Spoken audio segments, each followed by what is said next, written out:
Well, now we're going to fast forward to today. As we think about inventing the future, this next panel we're going to look at revolutionary changes that are underway today in the world of computing. So everyday machine learning and AI, as they were just mentioned, are center stage in the public spotlight. There are stories that are positive. There's stories about the perils.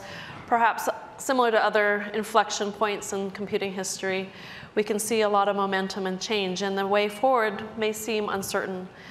A recently released report by the Stanford Center of Human-Centered AI showed the dramatic increase in significant machine learning systems over the past decade. Incredible, right? And you can see that the locus of activity has shifted to industry, 32. More than 10 times significant machine learning systems have been deployed in industry compared to, 3 in academia last year. This report also found that AI research publications are on the rise across the board. The number of AI publications on subjects such as pattern recognition, machine learning, and computer vision have more than doubled in just 5 years. At the same time, AI is more widely applied. Concerns about the misuse are rapidly rising. There are calls for new kinds of controls, possibly policy and regulations. With all this in mind, we're excited to welcome for our next panel 2 computer scientists who are literally pioneering research labs to discuss their views on the momentous advancements that they're helping lead, where they see it going, and what might be on the horizon. So, as is our tradition, here are our next speakers' 5 numbers. First up, Ilya Sutskever. 2012, co-published AlexNet, 3 years on the Google Brain team, 7 years at OpenAI, 20 years working on AI, and 4 GPTs. He's co-founder and chief scientist at OpenAI, which aims to build artificial general intelligence that benefits all of humanity. He leads research at OpenAI and is one of the architects behind the GPT models. Prior to OpenAI, he was co-inventor of AlexNet and sequence-to-sequence learning. Please welcome Ilya Sutskever.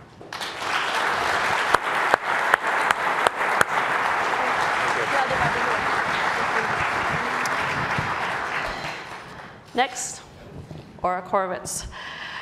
3,510 numbers of transistors in the first microprocessor programmed. It was a 6502, by the way, in 1984. $1.50 was the stock price when he started at Microsoft. 1998 was the year he developed his first ML-powered email spam detector. 102, number of interns mentored at Microsoft so far. And 1,050 kilohertz was the radio frequency celebrated at birth. There's a story behind that. So he's chief scientific officer at Microsoft, where his research centers on challenges with uses of AI. And he's a member of the President's Council of Advisors. We're so glad to have you here, Eric. Welcome.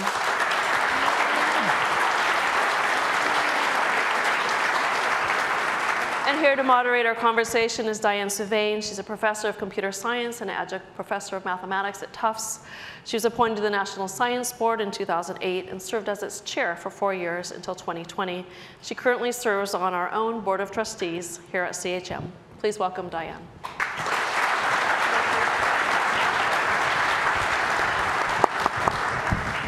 So thank you, Ilya and Eric, for joining us for this conversation about research.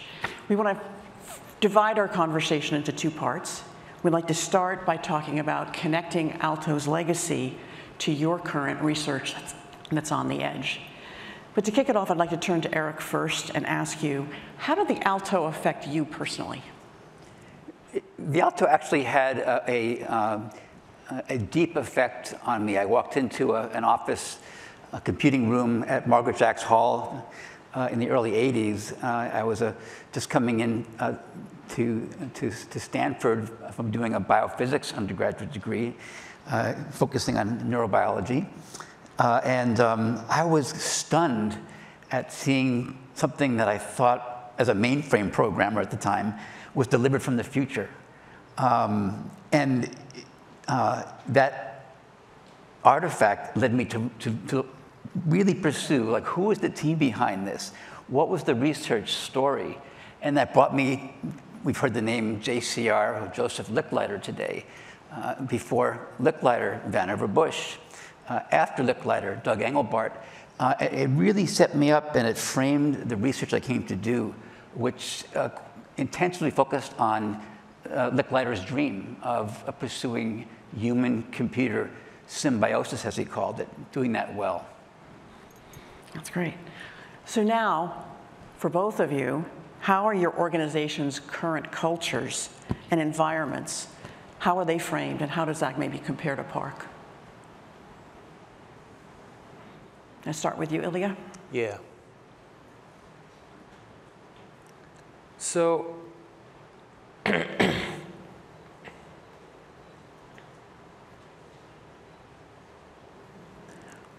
well, it's a bit hard to compare to PARC, to compare our organization, OpenAI, to PARC, because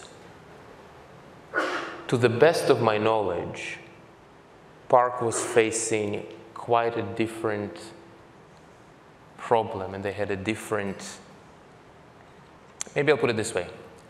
In every point in time, as technology advances, the kinds of problems that show up and the kinds of approaches that are necessary to solve them and the cultures that support them change with time. My sense is that in PARC, the goal was to figure out what to do with these computers from the future.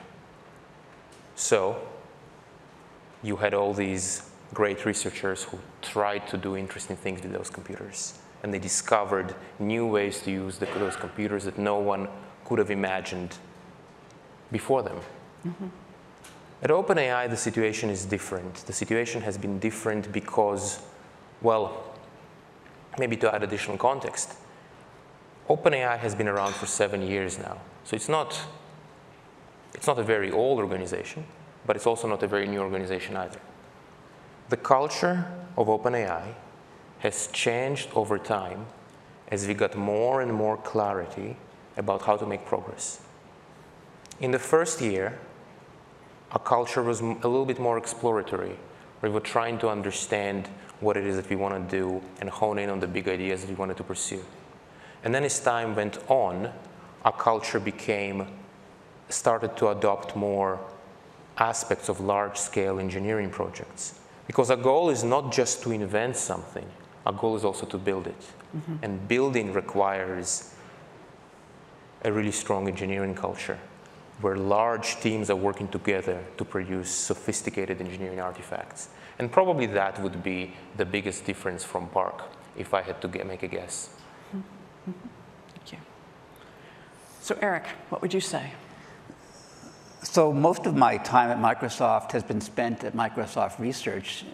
It's delightful to see Rick Rashid here tonight, who founded Microsoft Research.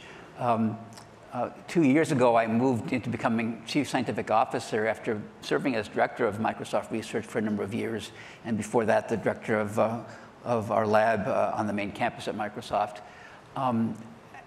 In my current role as Chief Scientific Officer, I lead what's called the Applied Research Council, because over the years, while Microsoft Research was in many ways in 1991 when it was formed, maybe the only deep research team at Microsoft.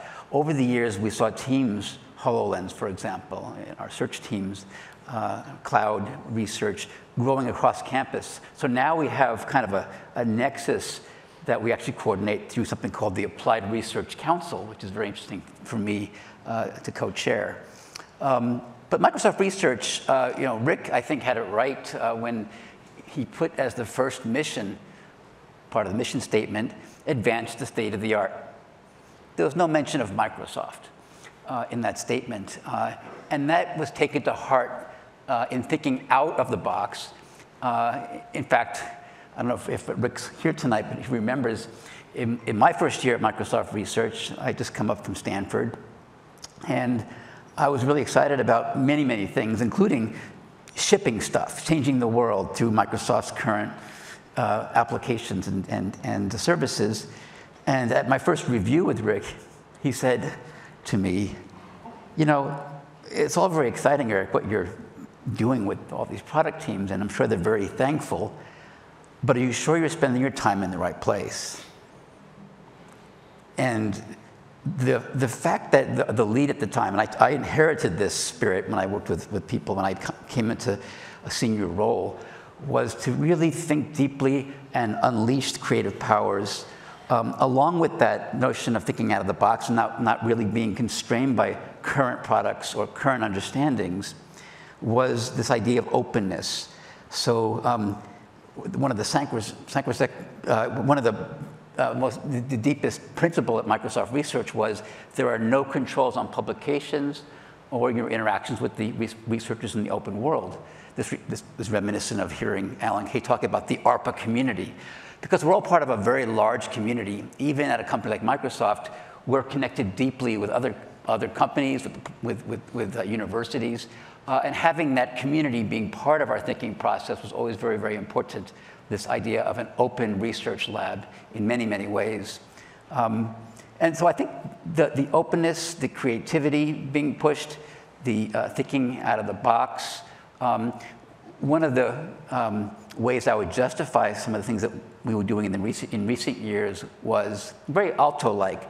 Create something that's magical and way out there. It's way from the future. And you want to talk to Microsoft folks about it, bring it back, pull it from the frontier into the present, and then we'll work on the bridge. Okay. So we're going to think way outside the box and think of where we sit today. What do each of you see as the most important, or maybe the most audacious goals for computing now, and why? I mean, I think it's pretty obvious. I think all of computing has just one goal right now, which is to actually build artificial intelligence which loves humanity, or some variant thereof. So, okay, do you have a sense of, in the spirit of that goal, then, how do you spur people to think broadly about what is serving humanity, or what is possible? Well, the thing to note is that, so for a little bit of context, all the AI that exists today is based on top of deep learning, which is a relatively narrow set of ideas compared to the broader computer science. So in the past 5 years or 7 years or so, there's been, or maybe more, 10 years, there's been this contraction where previously there's been lots of activity all over in computer science research, and now it's all concentrated in AI on deep learning specifically. So people go really deep, and people understand those techniques, deep learning, which is basically ways of building digital brains which live inside large computers. That's what deep learning is. Literally, we build digital brains with artificial neurons inside big computers. And there's a certain set of ideas that come with it. There are certain ways of thinking which are more forward-looking. And when people work together and they internalize these forward-looking ideas, a very substantial and productive progress is possible. Mm-hmm. Thank you. Let me resonate deeply with Ilya's comments just now.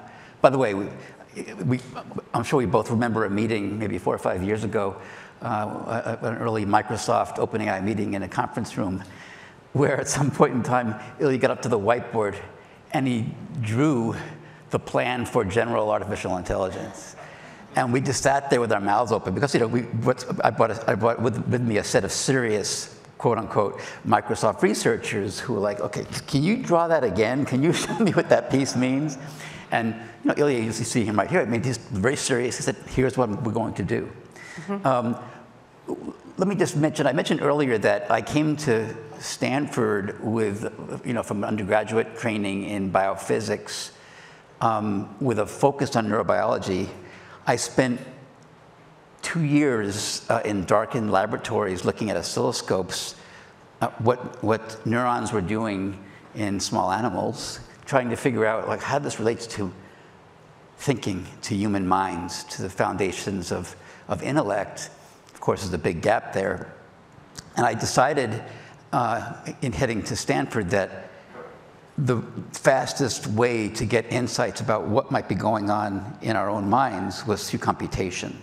I made that call.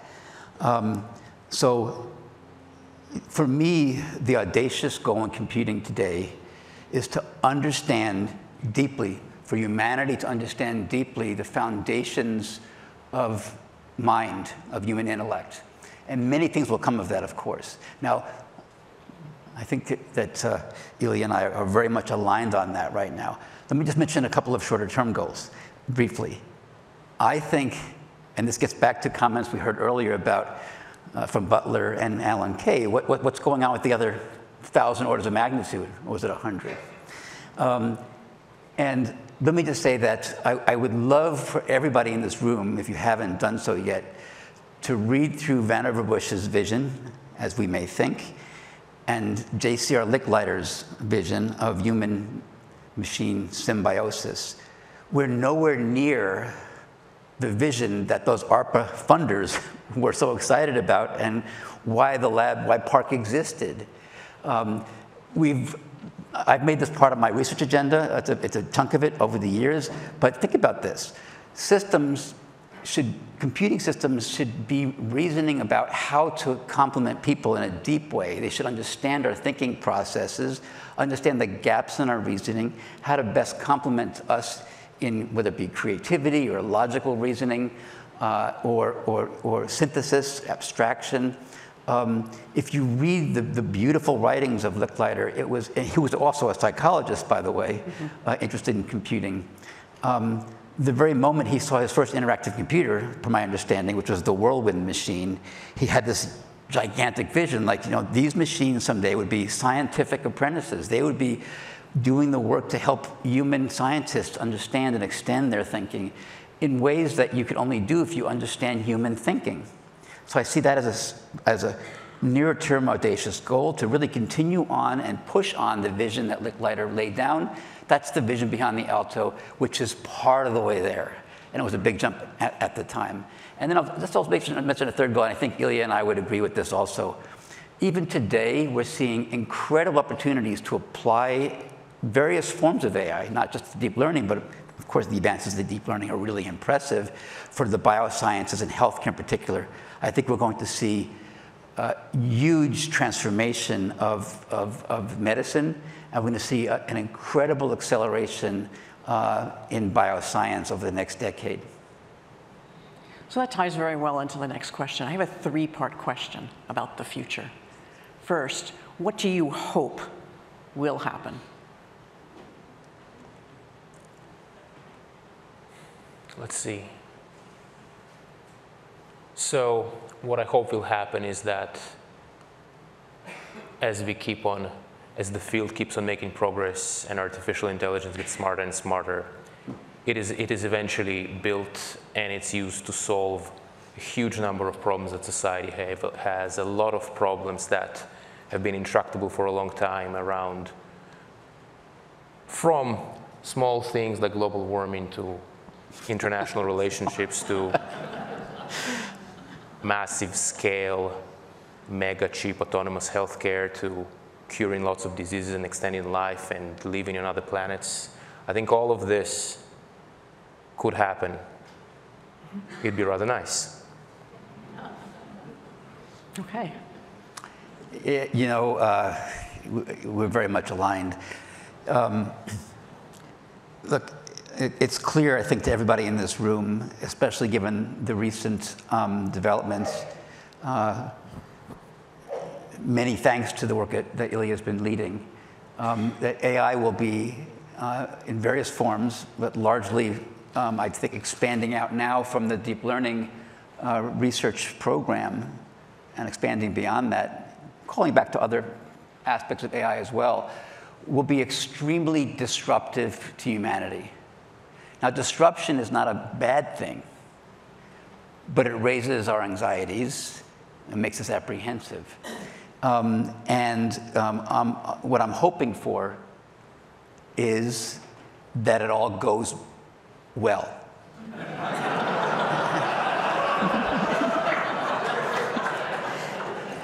we all were reading, we all know the touch points, the influence of AI on jobs in the economy, how these systems will affect our education and our sense for what we do in life, what we spend our time doing, our sense for the uniqueness of our identity as humanity when it comes to, for the first time in history, intellects that are kind of at the level, in many ways, that we had thought was a unique aspect of what it was to be human on Earth. So I think with guidance, and it will go well. And one comment I'll make is, I've never seen, I don't think in history we've had so much deliberation and reflection across sectors, the governments, private sector, civil society, thinking deeply and proactively to help and hopefully come together to assure that things will go pretty well.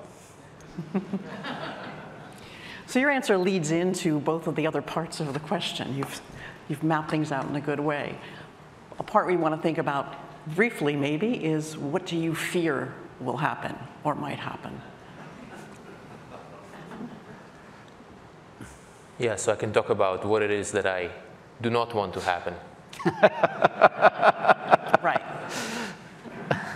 In a nutshell, AI is going to be incredibly, unbelievably powerful, incredibly, unbelievably impactful. And with such tremendous power comes the possibility that perhaps things won't go quite the way we want. Will we be able to manage such powerful tools, and also the technical challenges of making those technical tools well behaved? I think these are all very significant risks. And it is my wish that basically none of this happens. Well said. So I think that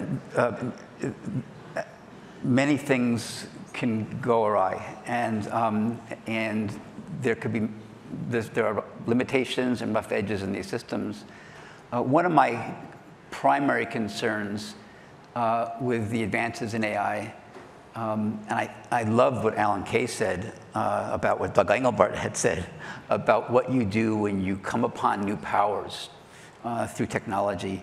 You need to really think deeply about education, guardrails, and a certain piece of that R&D pie chart and policy thinking has to really be has to go into thinking about how to best harness these technologies for the best, while thinking deeply about how to minimize potential costs and rough edges. I'm deeply concerned about these technologies being in the hands of malevolent actors, whether they be nation states competing with the United States, for example, or other teams or groups of bad actors. One of my fears is that without proper policy and technical guardrails, we could be entering a post-epistemic world where nobody knows what's going on because of the powers of these systems to manipulate, to synthesize, to create alternative realities, and to make them as real as the reality that we might see with our own senses in the open world. I'm hopeful that methods being explored now, both in the technology and the policy and legal space, will help us stay ahead of that possible future. Mm-hmm. So Ilya, do you also see any need for guardrails, or do you have a sense of what guardrails you might want to see put in place to prevent the things that you don't want to happen? I mean, totally. I would say when it comes to guardrails, there are many layers of guardrails that one could place. Mm-hmm. And I'll describe some of them. There are the guardrails that are placed by those who are developing the technology, which is we want that technology, we want it to not misbehave, we want it to refuse unacceptable requests. Mm-hmm. There are good arguments being made, and that's something that's being done, where the most powerful systems are put behind, are held on a server behind an API. I do expect that we will also want to see guardrails at a societal level as well. We will want to see rules that are being, well-chosen, wise rules, a tall order, not an easy thing to do. But they can help. They can help all the companies and all the efforts that are working on such technology to make collective choices mm-hmm. that will lead to a better environment outcome for everyone. Perhaps I would, yeah. You know, I'd like to comment, this might interest this group, that the GPT-4 model, and maybe you can add to this, Ilya, when it, we'll refer to it as GPT-4 base, became available, and our teams at Microsoft also were looking at this very carefully. My sense was immediately after playing with it, of course it was delightful given all that it could do, was this is unsafe to be out in the world raw. And you could generate many examples of this. But the technical work and the amount of investment that had to go in to go from the base to GPT-4 that became public in early March was extensive. There were, and OpenAI did their thing, Microsoft did its thing, and there was coordination. But several distinct work streams with metrics measuring things one would be concerned about. For example, the ability of the system to manipulate people, the challenge of these systems with hallucination, the ability of these systems to generate toxic speech or to stereotype. What I would hope we see in the future is these techniques, which haven't been broadcast widely and shared widely enough, become more transparently available to the world, to computer scientists more broadly, and we all work as larger communities on these methods. Because we actually there actually is hope, and lots of progress was made even in the early days of the GPT-4. Or if you have comment on this too, Ilya. I do, yes. So, at the current paradigm, the kinds of systems that are being deployed, I'll elaborate a bit on Eric's comment. There is an extensive pre-training run where the neural network learns everything it can learn about the world and tries to understand the world and model it as well as it can by learning from the internet.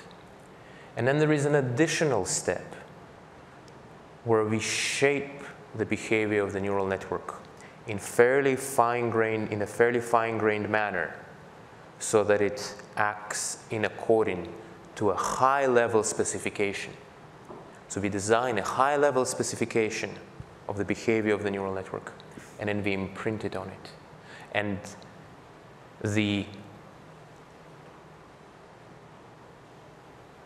that second step, at present this is a step, though in the not too far future there will be far more integrated, and there will be one integrated step which produces the system which acts according to spec.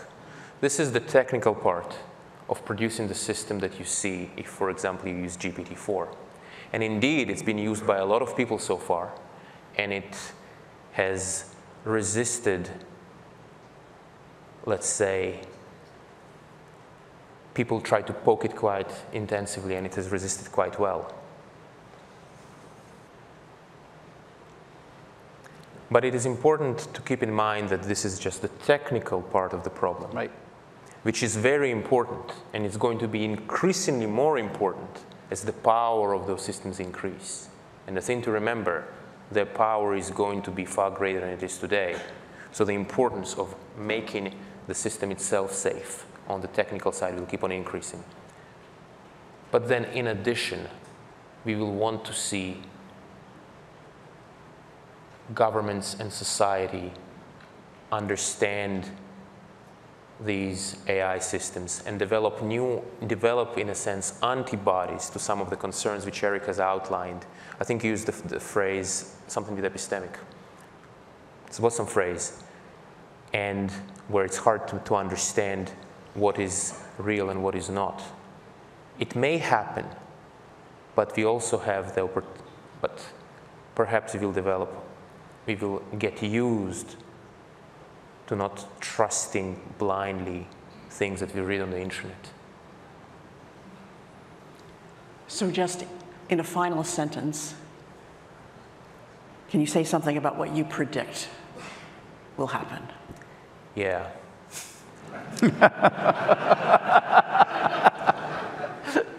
I mean, I believe someone really wise once said that predicting is hard, especially the future.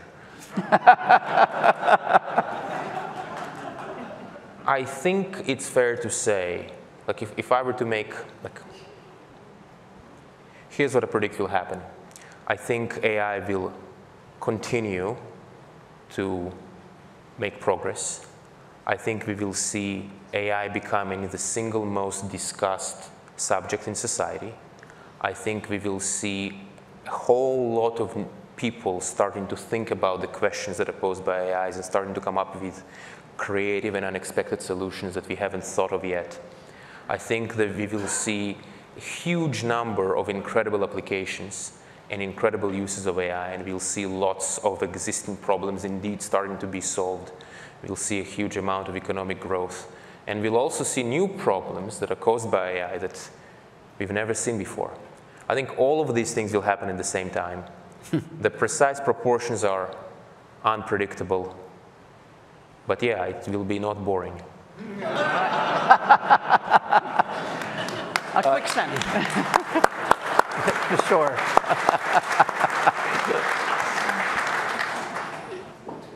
So this is a remarkable time we're in. I've been doing AI since my first paper was 1984. And I've been through several paradigms, pushing hard, even pushing on this latest paradigm, even meeting with Geoff Hinton in 2005 and getting him to publish something that we could understand. It was a remarkable meeting we had to get moving in the field.